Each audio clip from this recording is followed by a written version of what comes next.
مستحق ہے کہ وہ کیا ہے جب میرے کپڑے پرانے ہو گئے اور میں کسی کو دینا چاہتا ہوں، حالانکہ اسے بھی مدد ہوتی ہے، لیکن یہ وہ چیز نہیں ہے جو مطلوب ہے، حالانکہ جو خود استعمال کرنا پسند کرتے ہو اس میں سے دو تو افضل ہے۔ اور جب خرچ کرنے کی بات آتی ہے تو یہ ایک چیز ذہن میں آتی ہے اور وہ شیطان ڈالتا ہے۔ وہ کیا ہے کہ خرچ مت کرو، خرچ کرنے سے کیا ہوگا، تمہارا مال کم ہوگا، تم غریب ہو سکتے ہو۔ یہ شیطان کا ڈالا ہوا ڈر ہے۔ شیطان تمہیں روکنے کے لیے تنگ دستی کا خوف دلاتا ہے اور فاحش کا حکم دیتا ہے، اور اللہ تم سے وعدہ کرتے ہیں خرچ کرے تو مغفرت کرے گا اور اپنا فضل دوں گا اگر تم فاحش سے بچو گے، اور اللہ جو ہے خوب جاننے والا ہے۔ اتنی امیزنگ بات ہے نا کہ آپ دیکھیں گے کہ جہاں ہم اللہ کی راہ میں خرچ کرنے جائیں گے تو شیطان ہمیں ڈراتا ہے، تنگ دستی کا خوف دلاتا ہے۔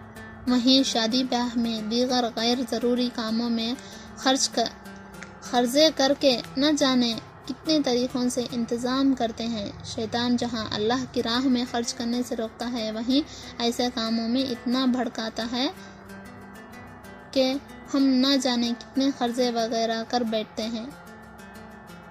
آئیے ایک واقعہ سنیں۔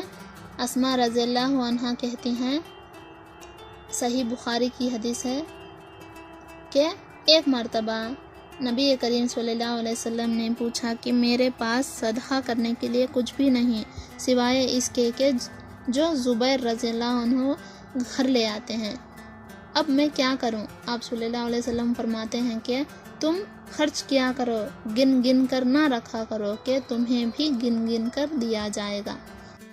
حدیث میں آتا ہے کہ ہر روز 2 فرشتے آتے ہیں اور ان میں سے ایک یوں دعا کرتا ہے کہ اے اللہ کی راہ میں خرچ کرنے والے کو اس کا بدلہ دے، اور دوسرا کہتا ہے، یوں دعا کرتا ہے کہ اے اللہ بخیل کا، کنجوس کا مال تباہ کر دے۔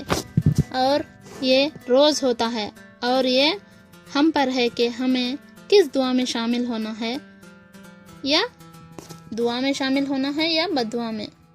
اب اصل صدقہ کیا ہے، بڑا صدقہ کیا ہے، کبیرہ صدقہ کیا ہے؟ سنیے، ابو ہریرہ رضی اللہ عنہ فرماتے ہیں، آپ صلی اللہ علیہ وسلم نے فرمایا، آپ کے پاس ایک آدمی آیا، اس نے کہا، اے اللہ کے رسول صلی اللہ علیہ وسلم، کون سا صدقہ بڑا صدقہ ہے؟ تو آپ صلی اللہ علیہ وسلم نے فرمایا، تو صدقہ کرے اس حال میں کہ تو تندرست ہو، تو خود حریص ہو، مطلب لالچ بھی ہو، اور تیسرا محتاجی کا ڈر بھی ہو، لیکن پھر بھی تو صدقہ کرے، یہ صدقہ بڑا صدقہ ہے۔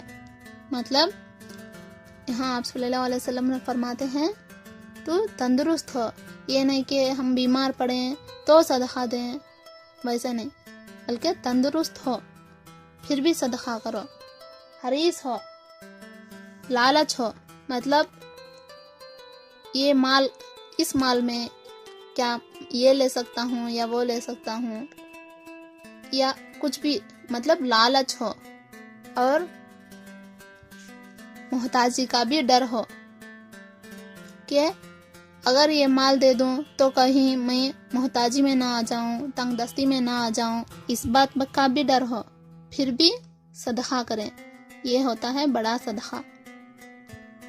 اور اگر ہمیں یہ ڈر ہو یا یہ مسئلہ ہو کہ ہم صدقہ کریں لیکن ہر روز صدقے کے لیے ہمارے پاس مال تو اتنا نہیں ہے، تو ایسے میں ایک حدیث آتی ہے، دیکھیے، حضرت ابو ذر غفاری رضی اللہ عنہ سے کہتے ہیں کہ رسول اللہ صلی اللہ علیہ وسلم نے ارشاد فرمایا، ہر مسلمان آدمی پر ہر دن صدقہ کرنا ضروری ہے۔ لوگوں نے کہا، اے اللہ کے رسول صلی اللہ علیہ وسلم، ہمارے پاس اتنا مال کہاں ہے کہ ہم ہر روز صدقہ کریں؟ آپ صلی اللہ علیہ وسلم نے فرمایا کہ صدقہ کرنے کے ذرائع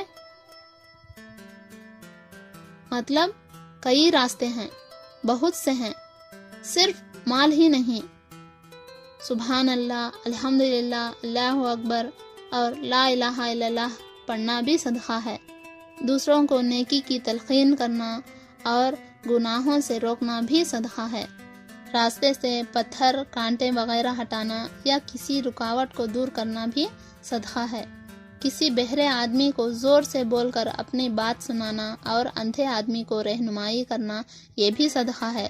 مصیبت زدہ فریادی کی مدد کے لیے دوڑنا یا اس کی مصیبت کو دور کرنا بھی صدقہ ہے۔ کسی کمزور کے بوجھ کو جو اس سے نہ اٹھتا ہو اسے اپنے ہاتھ یا سر پر اٹھا لینا بھی صدقہ ہے۔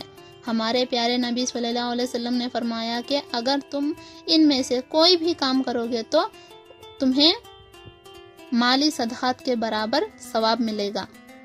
مطلب دیکھیے ہمیں صدقہ کرنے کے لیے صرف مال کی ضرورت نہیں ہے، بلکہ ان سب کاموں کے ذریعے بھی ہم صدقہ کر سکتے ہیں اور نیکیاں کما سکتے ہیں۔ اللہ تعالیٰ سے دعا ہے کہ اے اللہ ہم سب کو صدقات و خیرات کرنے کی توفیق فرما۔ اے اللہ ہم تمام کے سارے ٹوٹے پھوٹے صدقات و خیرات کو قبول فرما۔ اے اللہ جب تک ہم زندہ ہیں ایمان پر زندہ رکھ اور ہمارا خاتمہ ایمان پر ہو، آمین۔ اگر آپ کو ویڈیو اچھی لگی ہو تو پلیز لائک کیجئے، شیئر کیجئے اور کمنٹ کیجئے، اور اگر آپ نے ابھی تک سبسکرائب نہیں کیا ہوگا تو پلیز سبسکرائب کیجئے اور نوٹیفیکیشنز بیل پریس کریں۔ اللہ حافظ۔